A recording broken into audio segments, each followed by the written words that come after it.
Well, welcome back to the Talking Church podcast. Today, we have a very special guest, somebody who I've known a long time. Where is he? He has a great sense of humor, but he's my brother, Connor. So welcome. If we had a studio audience, I'm sure they'd be giving you an applause. But there's the clap track in the background. Exactly. So tell us, those who are listening, tell us what you do here at the church and what your role has been, how long you've been here. All the important things. Yeah, thanks for having me. I found out I was the A-list top. No, I'm just kidding. Just grateful to be on the podcast. I have been working at the church now for 7 years, if you can believe it. It'll be 7 years in 2022. And I've done a lot of different things, from Connections pastor to assisting the Connections program. And now I have the privilege of being able to steward all of our discipleship here at River Valley. So what we define as discipleship is Connections, which is anything involving groups or teams, our membership class, things like that, assimilation, men's ministry, women's ministry, our care, and then how we serve our community. So anything we do outside of the church. So those 5 areas all have a manager or a department head, and then I get to oversee those people, kind of empower them and help them as we overall disciple people. And then there's a couple of initiatives like water baptism, Disciple You, our Now What, which is our new believers process. Those are some things that I personally oversee as discipleship and help people just grow to become more like Jesus. So that's kind of a quick snapshot of what I do. Yeah, some churches may call it like adult ministries or other, there's a lot of different verbiages around at different churches. You were a Connections pastor, which kind of is our, you talked about it, our next steps, assimilation. You were that at a couple of our different campuses. Yeah. So I was at our Shakopee location. I was our second largest location. I was actually the very first Connections pastor. So it was part guinea pig and part test pilot. Okay, we know that this is an area of our church that we haven't really focused on before, but kind of proved to us that this is a job that is needed at the church. Yeah. And so right away, just seeing people who serve, people who are in small groups, and really giving them a champion, a pastor on the team that is listening to them, encouraging them, and empowering them. After just about a year, I think, is when we started actually making it an official position and hiring it at other locations. So just fun to be able to be a part of the entire journey from we've never had a Connections pastor. I was the very first one figuring it out, kind of building it from the ground up, to now being able to help oversee all of the areas of Connections and encouraging our Connections pastors and people to be discipling and walking alongside people through their journey. Yeah, and as the church grows, and I'm sure people listening have different degrees of staffing needs, and you'd say, okay, our church hits this barrier and hits this barrier. And, when you start off the church, you're the Connections pastor, the lead pastor, the worship pastor, you're the accountant, you're everything. Administrator, yeah. And obviously we've seen that journey, through mom and dad and just all the different seasons that come with that. But, thinking about even in our context, sharing, when do we make that decision to say, we have a campus pastor, and then sometimes there's, a full-time, part-time, contracted, volunteer youth pastor, volunteer worship. When do we make that decision to where it's like, hey, a Connections pastor is a good next step for people, Yeah, I think one of the important things to think through is how important is Connections as far as your church's vision or their kind of execution. Obviously, our church, it's important. We focus a lot on missions, the 500 missionaries and kingdom builders. And so there's other churches, though, that their bullseye or their thing is we want to build small groups. We want to get people serving.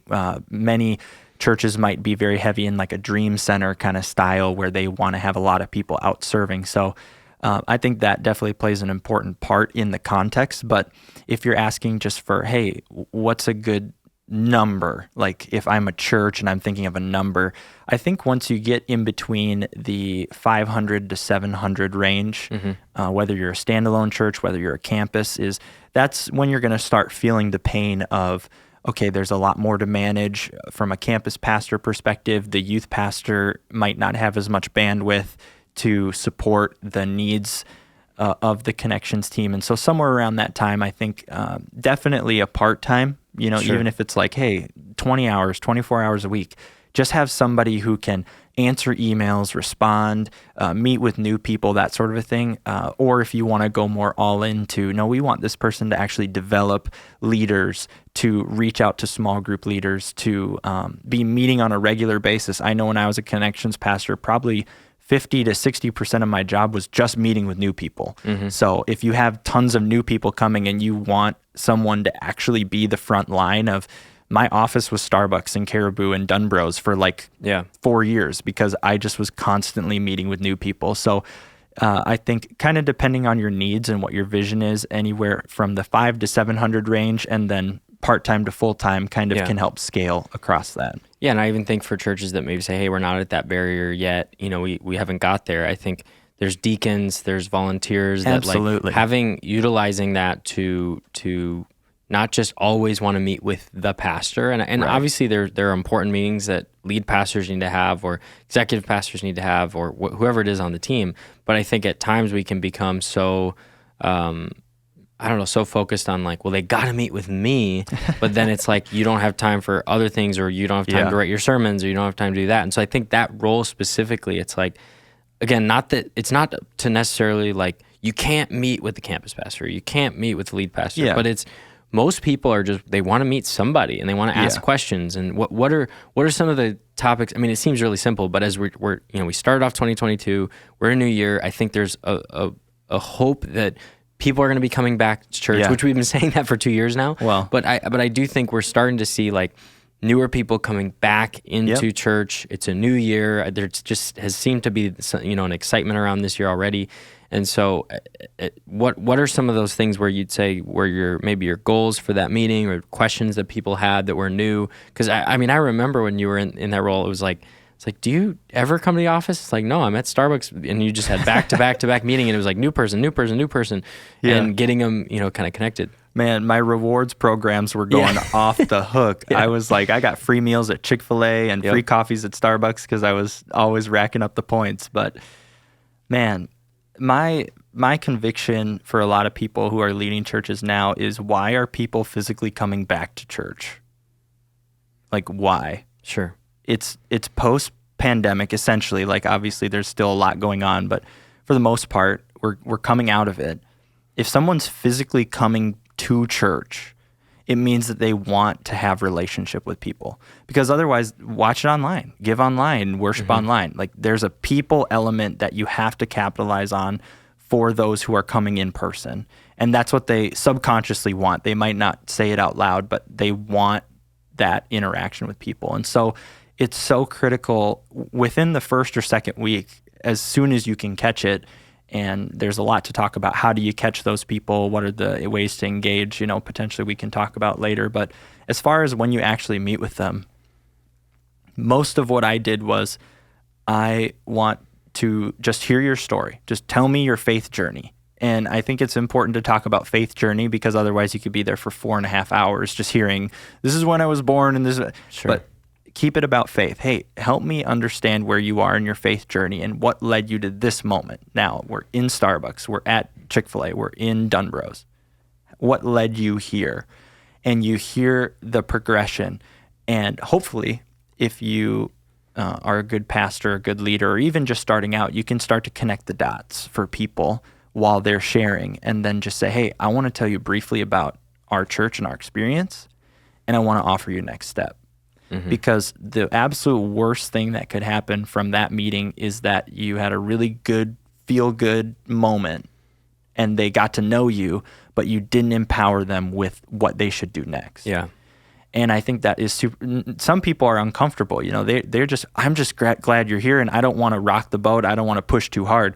But again, if someone's willing to even not just come to church, but then they meet with you, then they're willing to go somewhere physically to sit down across a table with you as a pastor, as a lay leader, as a deacon, whoever it is, you need to have the wherewithal to say, hey, here's what I think you should do next. Yeah.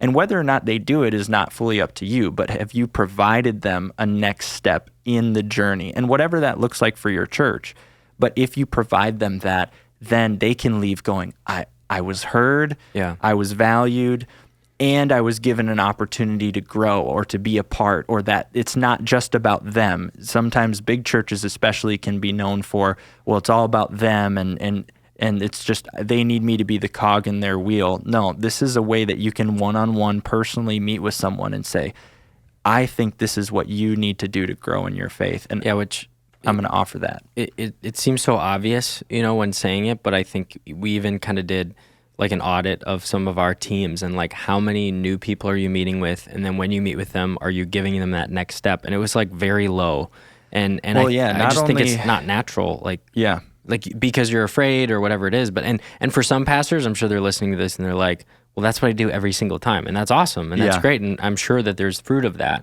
But I think for a lot of people, it's like, I just want to meet with them and I want to tell them that things are good and hear what they have to say and pray over them. And sometimes that's necessary, but especially when you're talking about a new person, like, hey, great to meet you. And then you forget their name next time and it's like, oh, you don't want to man. be too like salesman-y either, where it's like, oh, hey, like here's all I want you to do. And I'm going to make you, kind of almost feel like a pitch, but in a way, it kind of is. Like, well, it's like to me, if it's an hour meeting, it's like the first 55 minutes are like you trying to discover where their best next step is, and then it's like the final 5 is like, hey, after hearing your story, Freedom would be an awesome place, and you should definitely do this, and especially like your own excitement around it. Yeah, I've seen that too. Like for going on a global team, we always talk about it. We'll just invite people. Like the percentage of people that say yes to literally going across the world with you, it's pretty high. It's like 40 or 50%, I would say, of the people that I ask say yes. It's like one of the people I just went up was like, hey, do you want to come to Egypt with me? He's like, yeah. When are the dates? And he signed up that day. Yeah. It's like I didn't even have to tell him anymore. I think the biggest thing with especially pastors that in the area of discipleship or connections or engaging in new people specifically is we just have to ask. We have to be bold. And the other thing that we're really refining here, and one of the things that I'm taking the lead on for our church, is we need to be clear in the next steps. And we're actually refining the process for that, because sometimes what happens is you can provide a myriad of options for people. And how many people have been on Netflix for 45 minutes scrolling because they can't find something? They're so overwhelmed by the opportunity. Yeah. And then we always just watch The Office anyway because it's the best. Never watched The Office fully through. That is blasphemy. So, I mean, we'll pray for you at the end of the podcast. Is that a Christian show? Well, okay. Well, yeah. The brothers. There's some Christian undertones. We'll get back on track. But my point is you have to just provide one thing. Like, you don't need to throw the kitchen sink at them. Yeah. But if you like right now, if we were to meet with someone, we have a class or a group where we're really changing it into being more of a group style, but it's called Welcome Home. And you're going to learn about the church, you're going to meet new people, and if I could elevator pitch it, it's you're going to find friends and you're going to find fulfillment. And when you're talking to new people especially, make it all about them. Like, I can't stand it when we're like, hey, you need to do this because you need to know about us, or hey, you need to, no. Make it about them, because everybody wants to be the star in their movie. Yeah. And so when you say, hey, we want you to do this because you're going to find friends and you're going to find fulfillment, those are 2 words that everybody coming to church is longing to hear. Yeah. I want friends and I want to be fulfilled.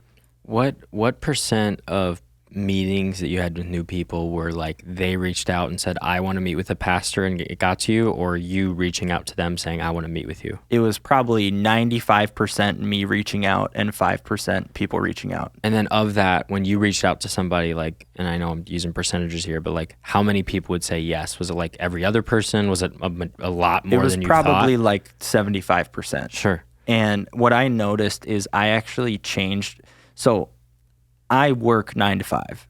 Everybody else on the planet that has a job probably works 9 to 5. So I would text people at 2 p.m. because that's when I'm working and that's when I'm doing my job. So I'll send you a text or an email or a phone call, and barely anybody would respond because they're working.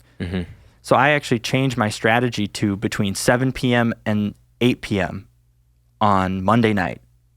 or Tuesday night, because that's when I would get all the the connection cards or emails or different things. So I changed my strategy to 7 to 8. And we also ask, what's your preferred method of contact? People are emailing people that never respond to email. Sure. Yeah. They're texting people that are 80 years old and will never respond to a text. Sure, yeah. So actually ask the people that you're wanting to hear from, what is the best way to communicate with them? Mm-hmm. And so I can't tell you how many times I would text someone at 7:30 p.m. and we would grab coffee at 9 a.m. on Wednesday morning. Sure. Like, yeah. Well, it's funny because I think at times, like in church or even in organization, whatever it is, like wherever you work, you have to take yourself out of it in your convenient moment. Yeah. And it's like, when am I on my phone the most? I mean, hopefully not at work while you're, working, or if someone texts you, hey, let's meet up. I mean, I literally can think of it. I have a text right now. It's like, when can we meet? It's like, I'm not going to text them back. I'm doing this right now. Yeah. And so I think we need to take ourselves out of our context and be like, when are the people like most likely to respond to this? When are people most likely to meet? I had a meeting the other day with someone and it was at 6 a.m. and that was like our meeting time. And I'm like, wow, but he had to be at work at 8. Yeah. And it's like, all right, like that's what I'm going to do. I think that's a huge part of, especially, like, I know we're focusing a lot on the connections, like the new people part of this equation, but especially when we're engaging with new people, like those are new customers. Like if you are equating it in a business term, like how much more likely would you go out of your way to acquire a new customer for a business? And thinking about that in the church, like this is a potential new customer. Like I don't know the lifetime value of this person, but I am willing to tweak my schedule minorly in order to maximize my effectiveness. Yeah. And once I saw that and actually was doing that, that's when it really took off. That I would probably be getting somewhere around 40 to 50%, but then it was almost being 2/3 or almost 100% success rate. Yeah. Just by simply switching up the time and also matching the medium into which somebody is wanting. If they want a text, you text them and they'll respond. If they want some people want a phone call. Yeah. And that's super awkward now. But like, if you're under like 35, it's like I didn't know the phone actually calls. I thought it only texted. I thought it was just robocalls. Talk a little bit about that. When during COVID, I know when we were closed, we did a call campaign to everyone in our church. Talk a little bit about that. Yeah. Well, I mean, we were literally shut down here for a couple months and like couldn't do small groups, even couldn't do anything. And so we just decided to call everybody in the whole church and like everyone who had been active in the last 18 months. Okay. Yeah. So, I mean, there could be some fringe people. Like obviously there's a couple times people might not have been around still, but I think people were just blown away more than anything else. Like personally, I didn't have a lot of people who had significant needs. I know there were a lot of people who had significant ministry moments or provided a lot of care for people. But for me, so many people were just like, wow, thanks. Like I wasn't expecting this. You called me. Hey, is there anything we can be praying for? Or is there anything that you need? And I think that in how digital everything is and how like we have automatic this and automatic that and automatic journeys, and you could almost entirely remove the human element in how to get people signed up for stuff. Just providing a phone call every once in a while and hearing another person on the other side of the phone. I think for the congregation, especially if you're in a big church, if you're in a small church too, but if you're in a big church, the more you can personalize the touch points, the more meaningful they're going to be for people. Yeah, and I remember Dad was talking about this. One of the churches that we have a relationship with in India, they had like a system where it was if you miss 1 week at church, because they all scan like cards. They have a physical card that you scan, like a chapel at like a college, and they can know whether or not you've been coming. Yeah, and then they send somebody to your house, or they give you a phone call or something. They call you after 1 week, after 2 weeks. I think like the pastor does, like they have a team that'll do it. Then the pastor checks in on you, and then if it's like 3 or 4 weeks, they'll bring like a whole group of people, send people to your house to check in on you to make sure you're doing okay. And obviously, in America, maybe that's not the same method, but even like I don't know, I think there were things during COVID that we did that I felt like was a byproduct more so of our digital world than it even was of COVID. Like we had a lot of kids pastors going around and like through neighborhoods and like showing up at people's houses and doing like a little we did show for them. A backyard bash is what we called it. And so it was basically like a vacation Bible school, but in someone's backyard. And so instead of doing one big one at the church, we did dozens of small ones all throughout the community. Yeah. And so I think a big part of it is like reimagining what it means to do events, to do church ministry, that it doesn't need to be one big thing. It could actually be 24 small things, but you are reaching way wider and farther, and it's actually more meaningful to people than showing up to one thing. And I'm being removed from the process because the pastors are doing it. No, we're empowering you to do it. I think that's a threat to 2022 is getting comfortable again. Like I think now it's like probably most churches, again, barring some unique circumstances, most churches are back open in person. Their online attendance is probably lower than it was in COVID. Sure. And maybe they've continued with an online campus, maybe not. Maybe they're still doing their streaming. And I'm sure a lot of people have pivoted and there's growth in that. But like these extra things of ways to connect with our community and ways to invite new people and ministering to in your neighborhood or we did care packages. We brought out all these different care packages to people in their homes of people who needed it, or food drives. I mean, I can think of all the good that was done in the last 2 years, and it's I feel a little bit of this creeping on. Maybe it's just me, but it's like, oh well, let's get back to the way things were, and stop all of the creativity or stop all the uniqueness of what we were doing. And I think that's a threat for a lot of churches. Yeah, I've always approached things in my ministry life as an addition to and never a taking away. And I think that this is a great example that we can add back the things that we're doing, but not take away the things that are still going. Mm-hmm. And usually, most people think it's a give or a take. And okay, so we add this, so what has to go away? And I think it can actually be harder to think, how do we add this and keep this? But I think it's the right kind of work and the right kind of difficulty that, we absolutely should do small groups on campus. We call them core groups, and we have a large amount of people that are going through them. But we should not allow that to hinder what we've done in homes and in our community. We definitely should have giant serving opportunities where the whole church gets involved, but we shouldn't diminish the ongoing presence that we have throughout the community. And so I definitely see that it can be a threat if you remove them. The challenge is going to be, and the job for us as pastors and leaders is, how do we continue to do the work that we're doing, but also adding back these things instead of, like you said, defaulting back or getting comfortable back to where we were. It's a both and we have to. I'm just thinking of example like Target. They do the express pickup like outside. That is a huge thing for them. Now, if you were to say, "Hey, COVID's over," sure, now you're not going to do that anymore. They'd be like, "Are you kidding me? This is the best idea we've had." So that's going to continue to drive.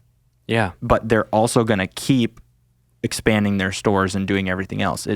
If they wouldn't do that, then why do we do that? Yeah. Why do we take stuff away? Absolutely. I mean, you talking to different people who work at Target have talked about how successful that's been, and drive-through businesses, and there's all these things that are just exponential. Yeah. But I think in the church, I think that's kind of my point. Is it's like, what are the things that we should keep doing? What are the things that we let die even over the last year in 2021 that we did in 2020? Or what are the things that we're going to need to staff differently around? Yeah. And I think there's a lot of answers to that. There's a lot of contextual answers depending on where people's churches are at. But when you think about like the network, different churches that are listening, different pastors, like I don't know if there's a couple things or something off the top of your head that you're like, hey, this is something I'd really, as you've been imagining your role in discipleship, you've been seeing trends, you've been seeing things, like what are maybe some of the things you're focused on? I know you talked about clearer next steps, but maybe some recommendations that they should be focused on as well.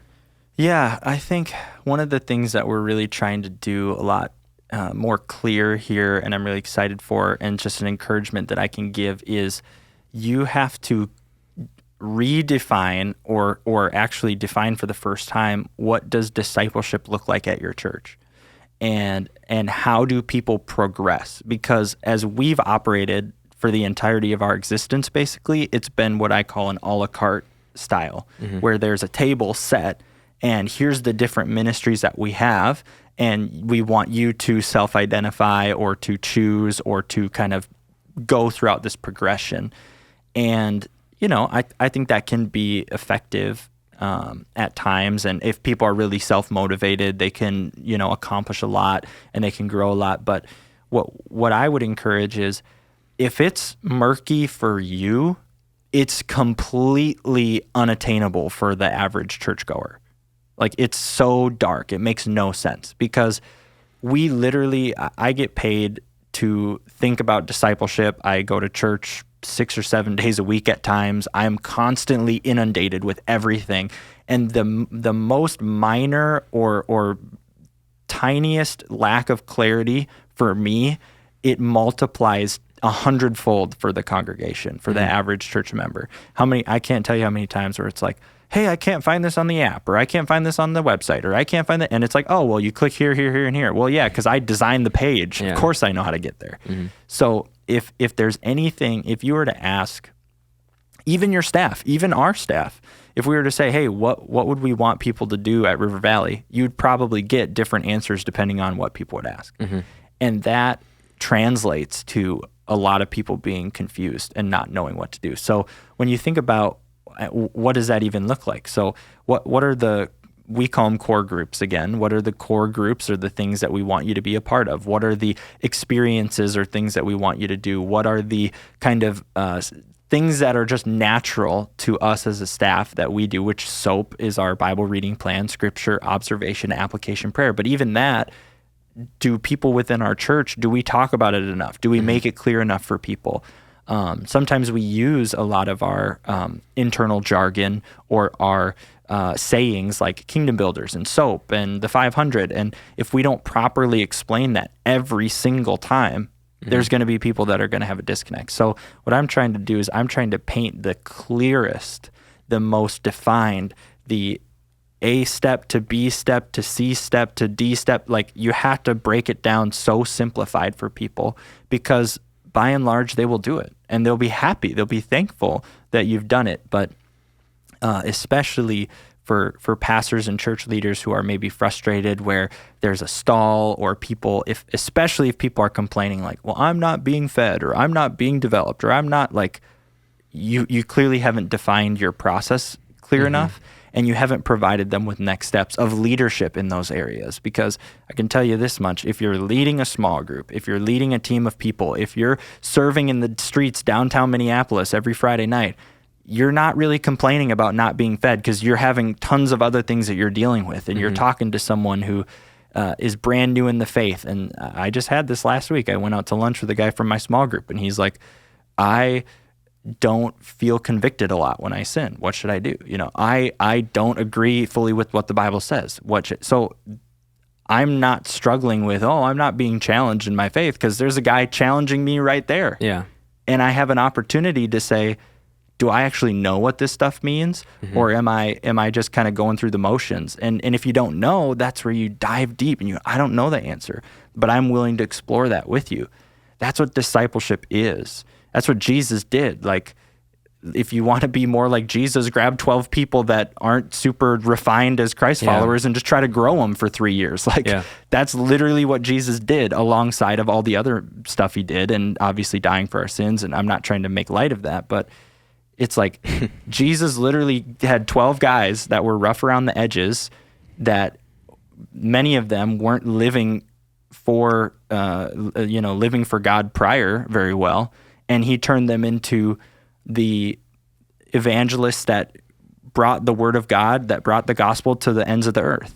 So if we are willing to do that, if we're willing to say, hey, just grab 12 people and pour into them for 3 years, what a difference that would make, not only in the people leading, but the people that are being led, and ultimately in our churches all across the world. Yeah, I know you've talked about that before, and with people who are leading small group, like small group leaders are, generally the most engaged people at our church. And I'm just something that I thought of when you were talking there is the example you had at the Shakopee campus of like when somebody was kind of holding the keys, and maybe we can end with this, but holding the keys of like, I lead the cafe and like I do it every single week and I'm the person. I think even hearing that right now, I'm sure a lot of pastors can think of that person on their team that's like, I'm grateful for them and I'm so glad they do it, but they do it all the time, every week. It's their thing, and they've almost taken control of like the cafe or the kids area or whatever it is. But it's like, but it relieves some stress temporarily because it's like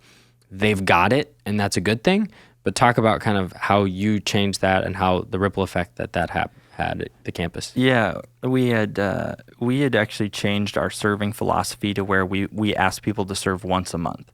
And so for a lot of pastors, it's find someone who will do it and ask them to do it as often as they possibly can do it until they can't do it anymore, and then find somebody else. I'll ride this person for a year or 2 years, and then they'll burn out, and then I'll find somebody else. And so we actually changed our strategy to say, hey, we actually just want you to serve once a month. And for some of those people that are a little bit more controlling, or like, this is my area, I don't want you to touch it, I've got it, and I've kind of made it mine, is first of all, you have to be super appreciative for all the things that they've done. And hey, thank you so much. I know you've been working so hard. And what I'm trying to do is I'm trying to help you. That's what I'm trying to do. And I would just say, hey, I'm trying to help you because I want you to be as effective as you can be, and I want you to be as well-rounded as you can be as a Christ follower. Because if you're only serving every week, every month, you're probably not engaged in a small group. You're probably not serving your community. You're probably not raising up other leaders because you're solely focused on this one area. And so the other thing is I kind of walked through this example of if there's one leader leading, and there's 4 potential opportunities, this leader is actually stifling the growth of 3 other people. Mm-hmm.